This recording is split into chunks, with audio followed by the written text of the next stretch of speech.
Assalamualaikum warahmatullahi wabarakatuh. Salam sejahtera untuk kita semua. Om Swastiastu, Namo Buddhaya, salam kebajikan, Rahayu. Ibu dan Bapak Guru, para kepala sekolah, kepala madrasah, dan kepala PKBM yang saya hormati dan banggakan. Dari video sebelumnya, Ibu dan Bapak sudah mendapatkan informasi tentang tujuan dan rancangan kurikulum merdeka.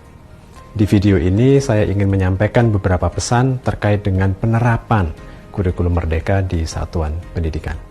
Yang pertama adalah bahwa kurikulum merdeka merupakan sebuah kerangka yang perlu diterjemahkan menjadi kurikulum di tingkat satuan pendidikan. Hal ini memberi ruang kemerdekaan untuk merancang kurikulum operasional yang sesuai dengan visi misi satuan pendidikan dan sesuai dengan kebutuhan belajar para murid.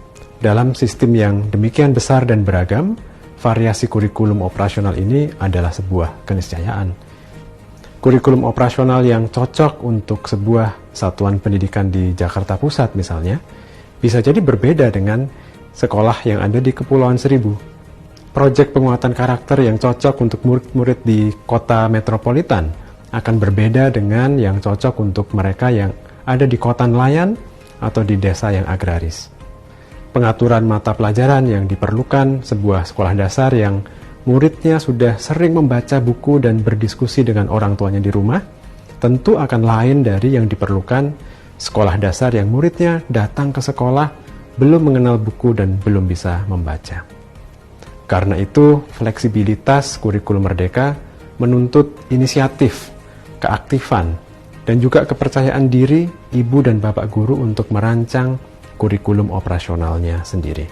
Namun, bukan berarti ibu dan bapak guru harus membuat sendiri dokumen kurikulum operasionalnya dari nol.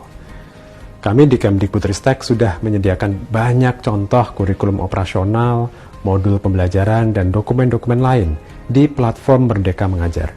Semua itu kami buat untuk membantu bapak dan ibu guru dalam menerapkan kurikulum merdeka.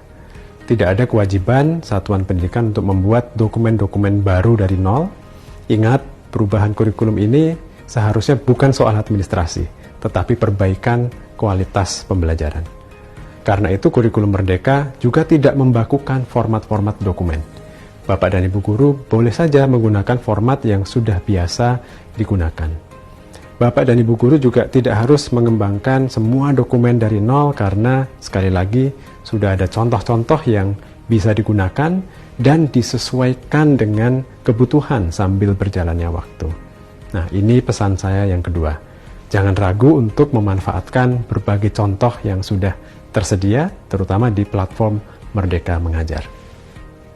Terkait dengan hal itu, pesan ketiga saya adalah bahwa seperti tahun lalu, satuan pendidikan boleh memilih di antara 3 opsi dalam penerapan kurikulum merdeka. Opsi mandiri belajar, mandiri berubah, dan mandiri berbagi. Opsi mandiri belajar dapat dipilih ketika satuan pendidikan ingin mempelajari dan menerapkan dulu prinsip pembelajaran tanpa mengubah struktur kurikulumnya.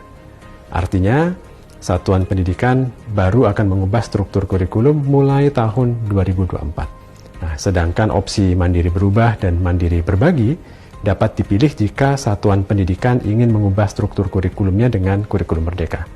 Perbedaannya adalah opsi mandiri berbagi menunjukkan komitmen untuk menjadi narasumber dan membagikan praktik baik kepada satuan pendidikan lain. Pilihan-pilihan ini sepenuhnya ada pada satuan pendidikan. Dan opsi manapun yang dipilih, satuan pendidikan boleh memanfaatkan contoh-contoh modul, RPP, alur tujuan pembelajaran, dan kurikulum operasional yang tersedia di platform Merdeka Mengajar.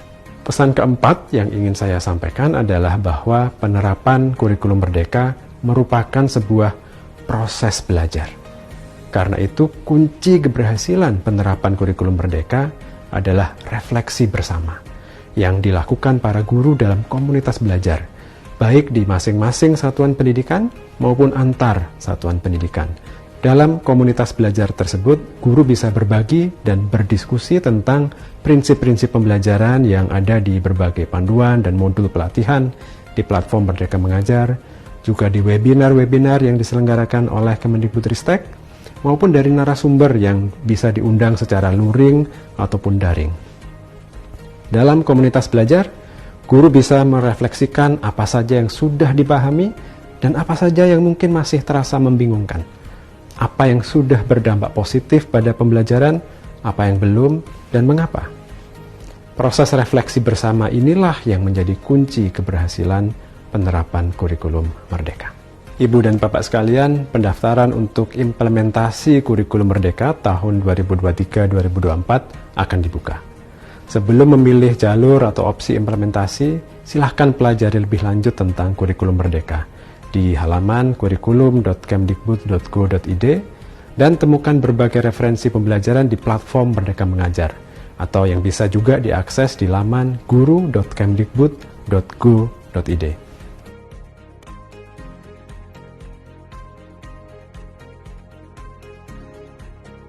Terima kasih atas perhatiannya.